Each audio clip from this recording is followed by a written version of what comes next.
Cosa aspetti?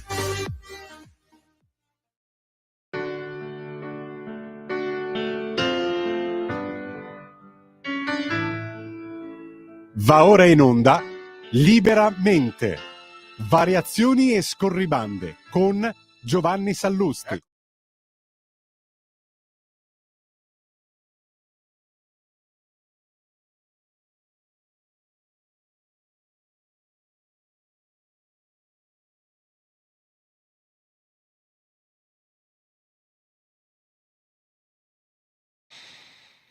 Buonasera a tutti, bentornati a Liberamente, variazioni e scorribande qui su Radio Libertà.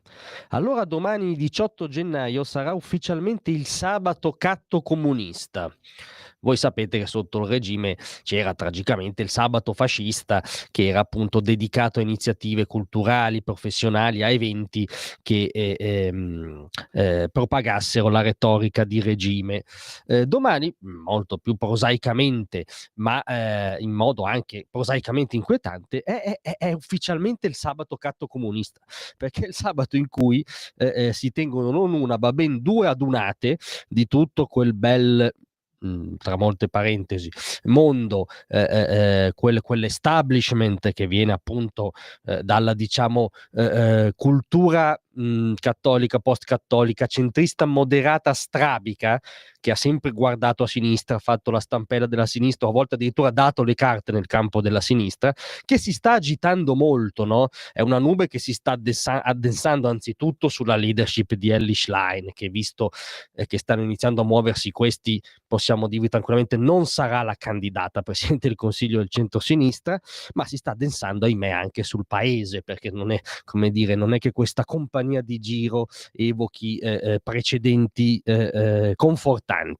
Perché avviene il 18 gennaio? Perché il 18 gennaio del 1919 veniva fondato il Partito Popolare Italiano da Don Sturzo, e tutti costoro hanno un'ottima stima di loro stessi, perché appunto riprendono questo anniversario e tengono questi due eventi, uno a Milano, Gran Cerimoniere Graziano del Rio, che con la sua comunità democratica animerà il convegno Creare legami, guarire la democrazia.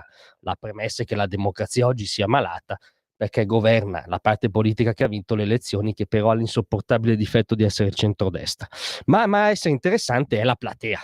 La platea di questo evento, anzitutto c'è lui, il gran visir di questo mondo catto comunista, di questo establishment che ne abbia detto anche ieri sera da Formigli, non ha mai smesso di fare politica, ovvero Romano Prodi. Signori, Romano Prodi, che appunto è tornato prepotentemente nel dibattito pubblico. Ieri sera appunto da Formigli, tra le altre cose, ha accusato il governo, la Meloni, di obbedire a Trump e a Musk. Ricordiamo solo dei dettagli di cronaca che noi ci limitiamo a riferire su Romano Prodi. All'epoca un europarlamentare britannico rivelò alla BBC che la famosa spia sovietica Litvinenko, che poi morì col Polonio per vicende, diciamo, putiniane, gli aveva confidato che Prodi era un uomo del KGB. Paolo Guzzanti, quando si occupò della famosa commissione Mitrokhin, riferì che fonti qualificate a suo giudizio definivano Prodi popolarissimo presso gli ambienti del KGB. Noi ci limitiamo a riferire questi due dati. Quello che è certo è che Romano Prodi è sicuramente in ottimi rapporti con la Cina, col dragone comunista, perché è consulente di un'importante agenzia di rating della Cina, e soprattutto ha appena ricevuto la cattedra di cultura italiana a Pechino voluta dalla Fondazione Agnelli. Quindi ovviamente uno Stato libero e sovrano non deve obbedire a nessuno, ma tra avere come riferimenti il presidente della più grande liberal democrazia del mondo, il più grande genio visionario dei nostri tempi, o il servizio segreto russo e il regime comunista cinese, come dire, tendiamo ancora a preferire la prima ipotesi. Ma al di là di questi dettagli, Prodi sarà tra gli ospiti d'onore di questo convegno, al quale ci sarà anche Ernesto Maria Ruffini. Voi sapete, un altro dei potenziali federatori di tutto questo mondo, che si è dimesso dal suo incarico di direzione dell'Agenzia delle Entrate, diciamo in lievissima polemica col governo di centrodestra, non facendo una enorme figura dal punto di vista istituzionale, no? Perché se fino alla sera prima appunto eri un funzionario con un altissimo e delicatissimo incarico e il giorno dopo ti mostri da uomo di parte, beh, insomma, non suona benissimo. Fosse avvenuto all'inverso sarebbe stato uno scandalo, però è avvenuto dalla parte giusta e quindi tutti lo hanno subito retto a nume tutelare di questo fronte che si sta formando.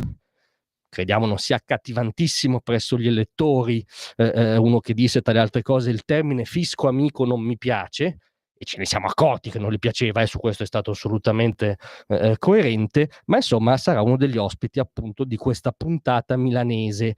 Ma il sabato Catto Comunista non finirà lì, perché c'è un'altra puntata in parallelo ad Orvieto, dove invece l'iniziativa è di libertà uguale, c'è tutto un po' di appunto demi-monde del cosiddetto riformismo di sinistra, ma soprattutto la special guest star è il conte Paolo Gentiloni, un altro dei federatori perenni, un altro di quelli che stanno allungando la propria ombra e i propri sponsor anche europei sulla leadership della povera Elli. Conte Gentiloni, che ha un curriculum di tutto rispetto per questo ambiente, dagli esordi goscisti maoisti addirittura a tutta la stagione ecologista, e poi insomma ha incarnato negli ultimi lustri una riserva perenne, no, di questo mondo centrista barra progressista. È stato premier dopo Matteo Renzi e insomma è un altro di quelli che stanno addensando queste truppe d'establishment. Noi, pronti a essere smentiti, crediamo non ci siano grosse truppe elettorali dietro questo mondo, però certo è inquietante metterli in fila tutti e pensare alle politiche che questi signori hanno portato avanti. La prima parola che mi viene in mente per creare un minimo comune denominatore è patrimoniale. Sicuramente questo è sicuramente il partito della patrimoniale. In secundis è sicuramente il partito dell'Europa, intesa come eurocrazia. Romano Prodi disse come dire, presentandolo come un dato positivo di essere un servo dell'Europa, e insomma sta di fatto che domani va in scena il sabato Catto Comunista. Noi fossimo osservatori esterni lo guarderemmo divertiti, vivendo nello stesso paese di questi signori lo guarderemo lievemente inquietati. Grazie a tutti, a domattina.